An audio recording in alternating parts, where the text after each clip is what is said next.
Dr. Nefario's laboratory was a wonderland of forbidden gadgets and volatile chemicals, and the minions were given the very important, very boring job of cleaning it.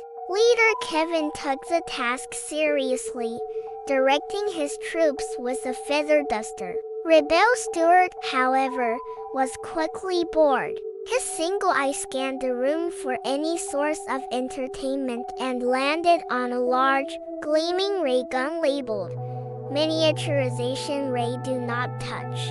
For Stewart, this was not a warning. It was an invitation. He scrambled up the console, admiring the big, shiny red. Kevin, seeing what was about to happen, shouted a frantic no, and rushed to stop him.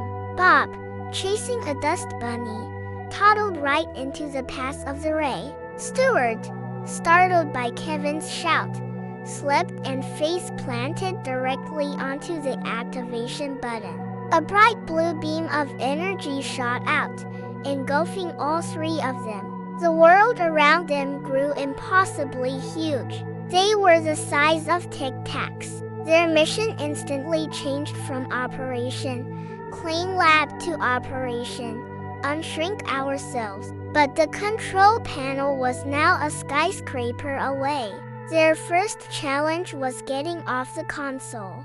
To them, the floor was a dizzying drop below. Sinking fast, Kevin unraveled a stray wire, tied it to a switch, and rappelled down, with Bob and Stewart following closely behind. They landed safely in the pile of dust, which felt like a soft, fluffy mountain. The lab floor was now a vast, dangerous continent. A stray puddle of spilled soda was a sticky, bubbling lake. A discarded paperclip was a giant, silver bridge. They were making their way across this new landscape when a shadow fell over them. A low growl rumbled like an earthquake.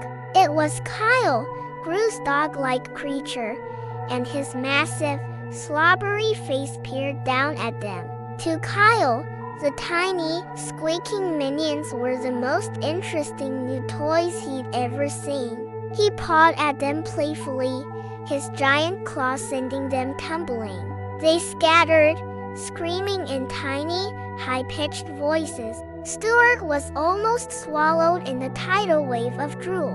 Bob, finding the whole thing hilarious, giggled and tried to play fetch with a piece of lint. Kevin, ever the leader, spotted an escape route, a discarded drinking straw. He rallied the others, and they scurried inside the straw just as Kyle tried to scoop them up in his mouth. Safe for the moment, they had a new problem. Kyle was now sniffing at the end of the straw, his hot breath like a hurricane. Kevin got an idea. He whispered to Bob, who pulled out a half-eaten banana from his overalls. Bob waved the tiny banana at the end of the straw, bounced, not at the minions, but at the straw, biting it in half. The minions were sent flying through the air, tumbling end over end. By sheer dumb luck, they landed on the leg of the very table holding the shrink ray. The climb was treacherous, the metal leg was slippery, and the screws were giant, impassable mountains. Working together, they formed a yellow pyramid, pushing and pulling each other up. Finally, bruised and exhausted, they reached the top. The control panel was before them, a field of giant, colorful buttons. They had no idea which button did what.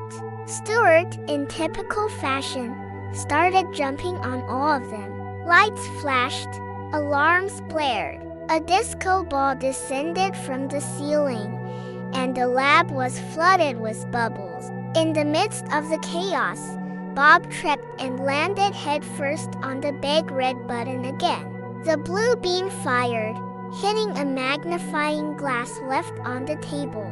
The beam refracted, bounced off a beaker, hit the disco ball, and split into 3 separate beams, each one hitting a minion perfectly.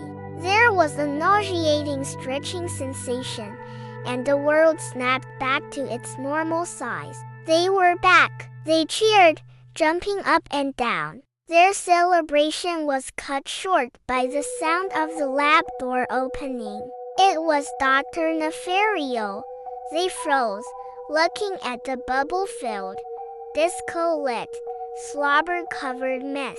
With lightning speed, they hid the evidence, shoved the disco ball back into the ceiling, and stood in a perfect line, holding their cleaning supplies, looking as innocent as possible. Dr. Nefario just shook his head. Some things were better left unquestioned.